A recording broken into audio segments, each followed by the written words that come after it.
सबसे पहले बात करते हैं बैलेंस ऑफ पेमेंट की। तो बैलेंस ऑफ पेमेंट क्या है? बैलेंस ऑफ पेमेंट एक कंट्री का ओवरऑल इंटरनेशनल ट्रांजैक्शन का बैलेंस होता है जो एक्सपोर्ट और इंपोर्ट के बेसिस पे डिसाइड होता है।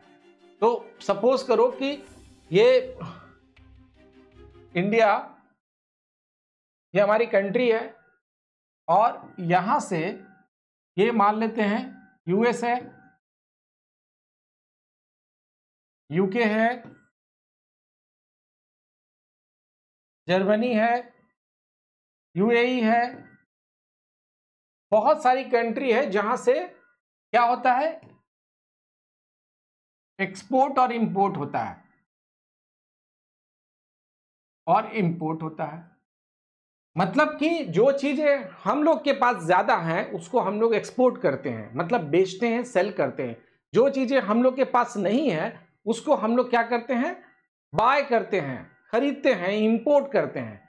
अब जब बाय और सेल हो रहा है, यहां पे ये बाइंग और सेलिंग हो रहा है, तो फॉरेन करेंसी का जो रिजर्व है, मान लेते हैं कि ये जो बैलेंस ऑफ पेमेंट है, इस बैलेंस ऑफ पेमेंट में ना 3 अकाउंट्स होते हैं।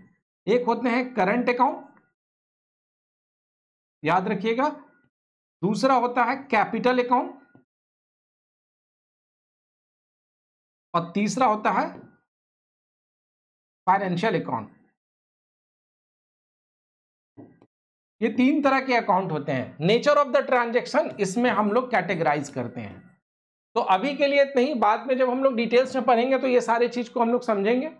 तो इंडिया में अगर आप देखेंगे, ये हमारी कंट्री है और हम लोग सारी कंट्री से ऑलमोस्ट, क्योंकि ग्लोबलाइजेशन के कारण हम लोग एक कंट्री से दूसरे कंट्री में ट्रांजैक्शन आराम से कर सकते हैं। तो यहां से जो भी इंपोर्ट और एक्सपोर्ट होता है, तो आरबीआई एक ये अकाउंट मेंटेन करती है। इसको ओवरऑल क्या कहते हैं, बैलेंस ऑफ पेमेंट, बीओपी। इसमें रिजर्व होता है। अगर हम लोग एक्सपोर्ट ज्यादा कर रहे हैं तो हमारा सरप्लस में रहेगा क्या, फॉरेक्स रिजर्व। और अगर हम लोग इंपोर्ट ज्यादा कर रहे हैं तो हमारा सरप्लस नहीं रहेगा, डेफिसिट में रहेगा, रिजर्व मतलब माइनस में रहेगा। तो आप ऐसे समझ लीजिए कि ये जो बीओपी है हमारा बैंक अकाउंट है, जितना हम लोग डिपॉजिट करेंगे उतना रहेगा, जितना उससे विड्रॉ करेंगे उतना माइनस में रहेगा। तो ये एक तरह का सीसी अकाउंट है। आप इसमें डिपॉजिट करेंगे तो क्रेडिट लिमिट में रहेगा और जब आप इससे विड्रॉ करेंगे तो डेबिट लिमिट में हो जाएगा। तो बैलेंस ऑफ पेमेंट बहुत मायने रखता है, क्योंकि अगर फॉरेक्स रिजर्व आपके पास ज्यादा, मतलब आप एक्सपोर्ट ज्यादा कर रहे हैं, तो आपकी करेंसी जो है वो अप्रिशिएट होगी। तो इसको हम लोग क्या कहते हैं, बैलेंस ऑफ पेमेंट।